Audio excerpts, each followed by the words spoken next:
Alors, au cours de cette vidéo, nous allons nous intéresser à une forme indéterminée particulière en termes de limite, c'est la limite d'un taux de variation. Alors, petit rappel quant aux limites de taux de variation. Si vous considérez une fonction f définie en un réel a, de sorte que f soit dérivable en a, qu'est-ce que ça peut bien signifier d'un point de vue graphique?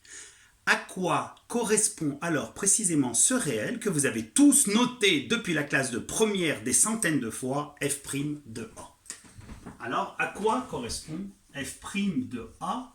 Et plus précisément, si je vous dis à quoi correspond f' de a, ça sous-entend qu'il existe. Donc, quand f' de a existe d'un point de vue graphique. Et à partir de là, on va pouvoir étudier précisément les limites de taux de variation. Alors regardez, si jamais vous venez à considérer cette courbe. Tac, tac, tac. Et je reprends mon tracé ici, voilà, celle qui fait comme ça. Et on va s'intéresser à plusieurs points, à savoir ce point ici, grand A, ce point B, ce point C et ce point D. Vous allez le constater rapidement, je ne les ai pas choisis de manière aléatoire. Ils ont tous une particularité. Alors si je considère le point A et que je venais à tracer la tangente à C de f, je suppose que c'est la courbe de la fonction f, tout le monde a compris. Alors ici, je vais appeler ce point, son abscisse sera petit a, celui-là petit b, celui-là petit c et celui-là petit d. Alors si je trace la tangente, alors je ne vais pas passer beaucoup de temps sur cette vidéo, j'en ferai éventuellement une quant à la tangente. La tangente ici au point A, c'est approximativement la droite que je viens de tracer. La tangente, par définition, c'est la position limite de la droite AM quand M est un point de la courbe se rapprochant le plus du point A. Ici, que M se rapproche du point A par sa droite ou par sa gauche, ce que l'on désigne comme demi-tangente à droite et à gauche coïncide pour en former qu'une seule de tangente. Ici, hop, petit coup de main, vous observez que la tangente ici est horizontale. Oh, ici, c'est magique. Si je prends ici un point M qui se rapproche du point C par sa gauche, la demi-tangente, c'est-à-dire cette demi-droite limite, ne coïncide absolument pas avec celle-ci pour en former une seule de droite. Et pour le point D, si jamais vous intéressez au point D, la demi-tangente ici et la demi-tangente ici coïncident pour former une tangente qui de plus est verticale. Alors cette fonction dont la courbe est ici représentée, à savoir la fonction f, est bien définie en A, en B, en C ou en D. Alors la question que l'on se pose, c'est cette fonction f est-elle alors dérivable en A, en B, en C ou en D? Et dans le cas où elle est dérivable en une de ces valeurs, comment faire pour déterminer précisément f' de cette valeur? Alors, résultat essentiel à maîtriser, on dira que f, d'un point de vue graphique, est dérivable en alpha. Alors, j'ai pris alpha pour ne pas m'intéresser précisément à une de ces valeurs. Donc, f est dérivable en alpha lorsque, c'est-à-dire si et seulement si, c de f admet au point d'abscisse alpha, c'est-à-dire au point de coordonnées alpha, f de alpha, une tangente unique et non verticale. Alors on va insister sur cette unicité et sur cette non-verticalité. Et non verticale. Et dans ce cas,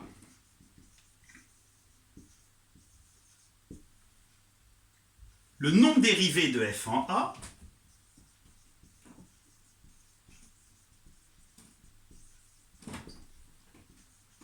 que l'on note f' de A correspond graphiquement au coefficient directeur de cette tangente. Correspond au coefficient directeur de cette tangente. Alors attention, je dis bien et dans ce cas. Et dans ce cas, c'est-à-dire, cette tangente est unique et non verticale. Alors, on va reprendre précisément les points grand A, grand B, grand C, grand D, d'abscisse respective A, B, C, D. Que remarquez-vous au point d'abscisse A? Il y a de ce fait une seule tangente qui, de plus E, n'est pas verticale. Donc, f est dérivable en A, et f' de A, alors, c'est le coefficient directeur de la tangente. Donc, f' de A existe. D'accord? Et pour le déterminer, c'est très simple. Vous savez, je l'espère, déterminer un coefficient directeur graphiquement d'une droite. Vous prenez deux points de cette droite, peu importe lesquels, éventuellement, et il est nécessaire, dont les coordonnées sont des nombres précis.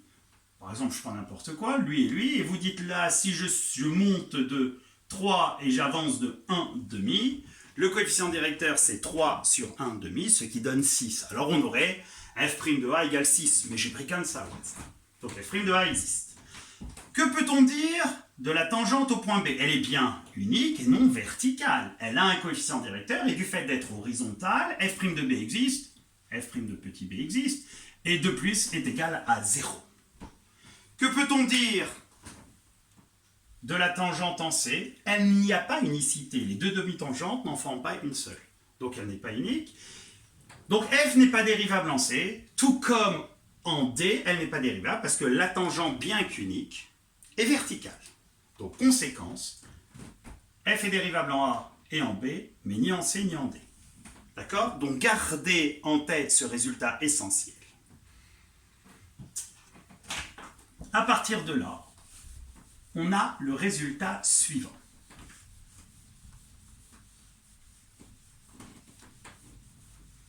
Quand f est dérivable en A, le coefficient directeur de la tangente au point d'abscisse A est égal à f' de A. Or, ce coefficient directeur, gardez en tête que le coefficient directeur, je reprends ici une courbe, peu importe laquelle, je m'intéresse à ce point, d'accord?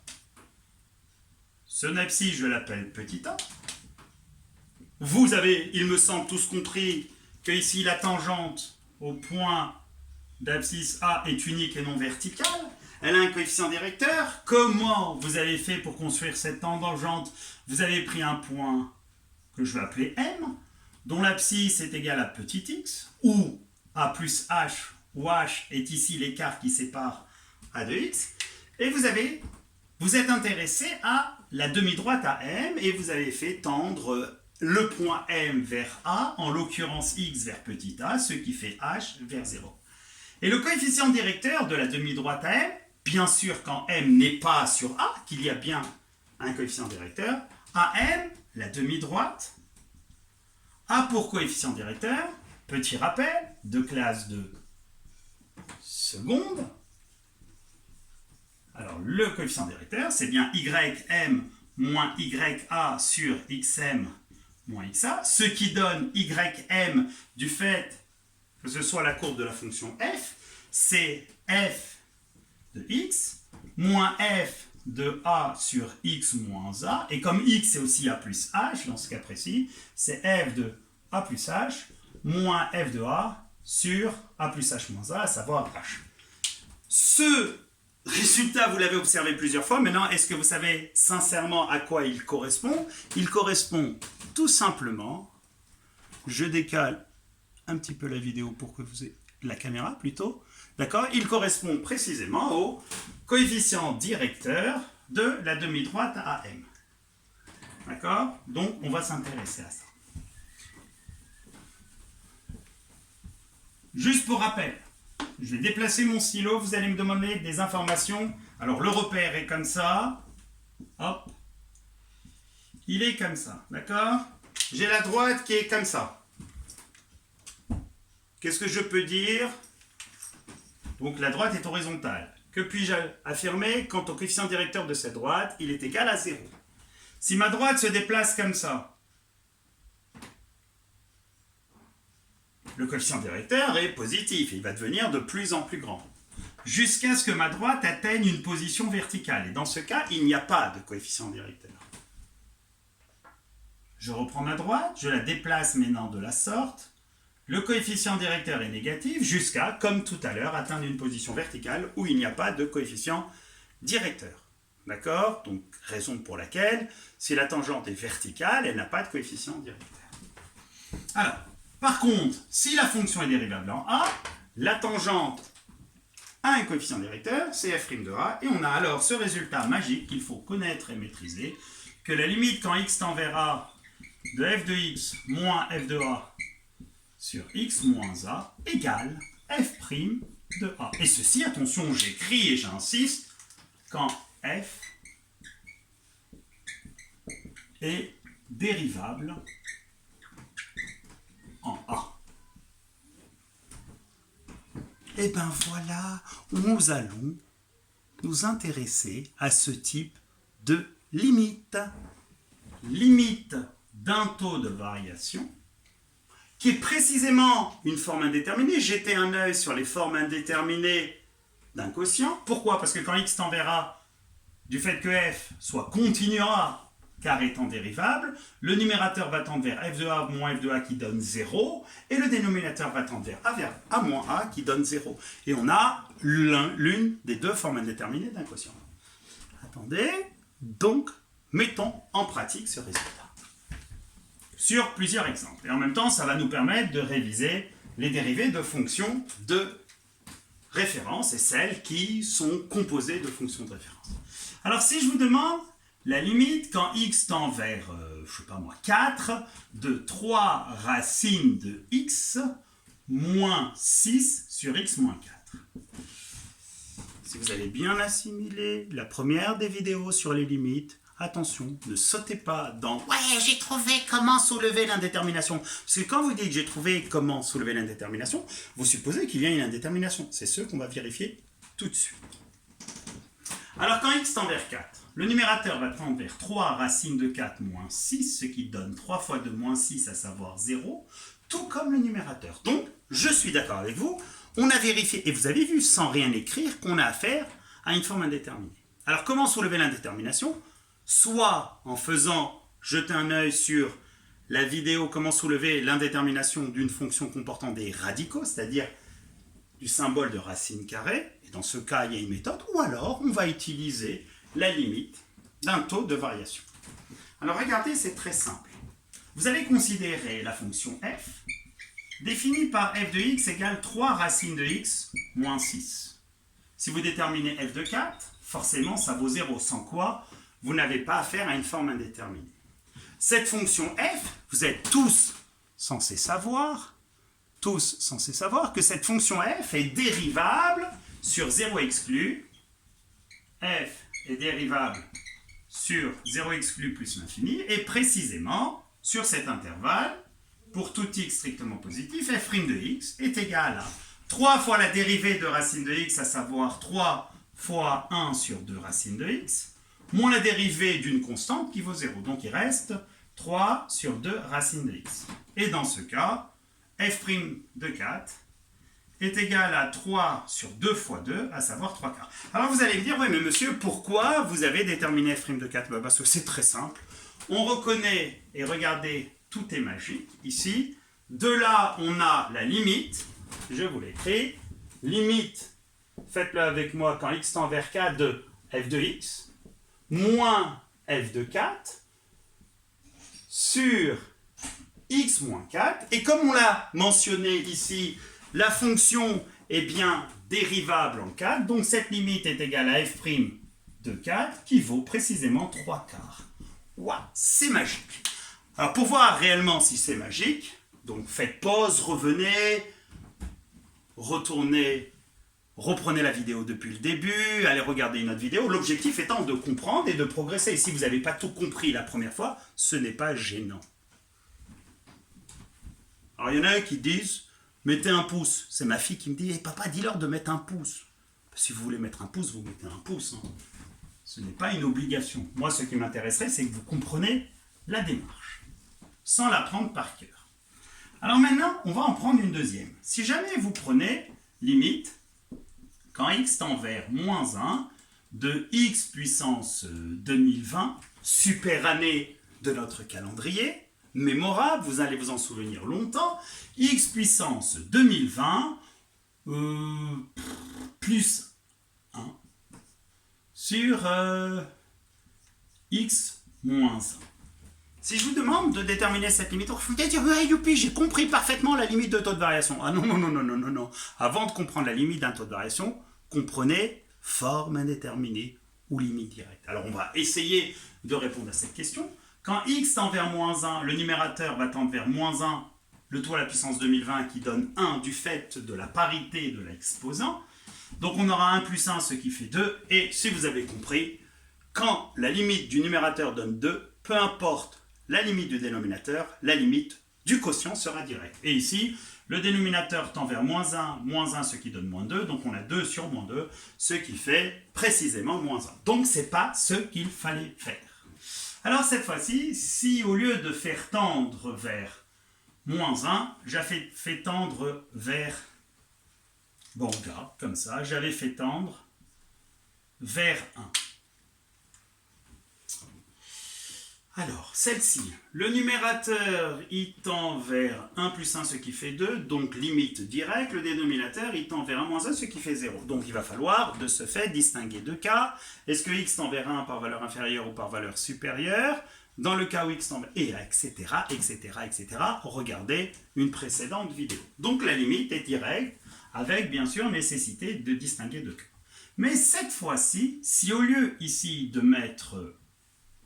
j'avais mis moins 1.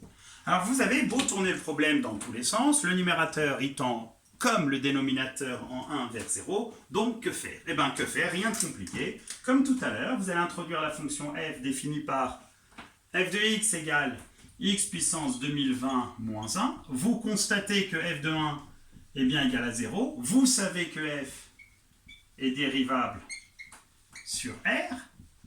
Que pour tout x appartenant à R, f' de x égale la dérivée de ça, à savoir 2020 x puissance 2019, et que f' de 1 est égal à 2020. En conséquence de quoi, la limite que l'on cherche, regardez, c'est magique, s'exprime sous la forme suivante, limite quand x tend vers 1 de f de x, moins f de 1 sur x moins 1, et cette limite du fait que f est précisément dérivable en 1 est égale à f' de 1, qui ici est égal à 2020. Je décale, tac, tac, tac, tac, tac, tac, tac, et on obtient le résultat. Et j'en reprends une dernière.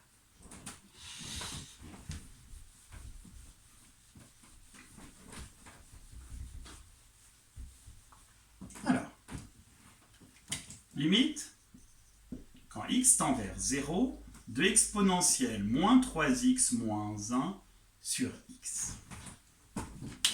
Vous allez me dire, là, monsieur, j'ai parfaitement compris, on ne va pas essayer de savoir si c'est la limite d'un taux de variation, du moment qu'on on va pas essayer de soulever une indétermination tant que l'on ne sait pas à l'avance que c'est une forme indéterminée. Alors on va voir, quand x tend vers 0, ça tend vers exponentielle de 0, ce qui donne 1 moins 1, 0, tout comme le dénominateur. Donc précisément, vous avez une forme indéterminée. Et comme le dénominateur est de la forme x moins a, x moins 0, c'est, quoi qu'il advienne, la limite d'un taux de variation. Donc vous allez poser soit f de x avec moi exponentielle de moins 3x moins, excusez-moi, moins 1. F de 0 donne bien exponentielle de 0 moins 1, ce qui donne 0, mais on l'avait observé tout à l'heure pour justifier le fait qu'on avait affaire à une forme indéterminée. On poursuit. F est dérivable sur R. F dérivable sur R. Pour tout x appartenant à R, attention, ne vous trompez pas, on va faire un petit rappel pour lequel vous pourrez retrouver tous les résultats sur la vidéo sur l'exponentielle. C'est que la dérivée de exponentielle de x est précisément exponentielle de x, alors que la dérivée de exponentielle de u, où u est une fonction, c'est u' exponentielle de u. Et de ce fait, ici, vous avez affaire à exponentielle de moins 3x. Donc la dérivée de exponentielle de la fonction qui a x associée exponentielle de moins 3x, c'est la dérivée de la fonction qui a x associée moins 3x, à savoir moins 3, u' exponentielle de moins 3x. Et comme moins 1 est une constante, sa dérivée sera nulle. Et de ce fait, f' de 0 est égal à moins 3 fois 1, ce qui fait moins 3. On a fini, donc je reprends le résultat ici, que je présente de la sorte, ainsi. La limite, quand x tend vers 0 de exponentielle moins 3x moins 1 sur x, se ramène à la limite, quand x tend vers 0 de f de x moins f de 0 sur x moins 0. On a précisé que f était dérivable sur r, donc en 0. Elle est égale à f' de 0. f' de 0 qui a été calculé et qui donne moins 3. Voilà, bon entraînement!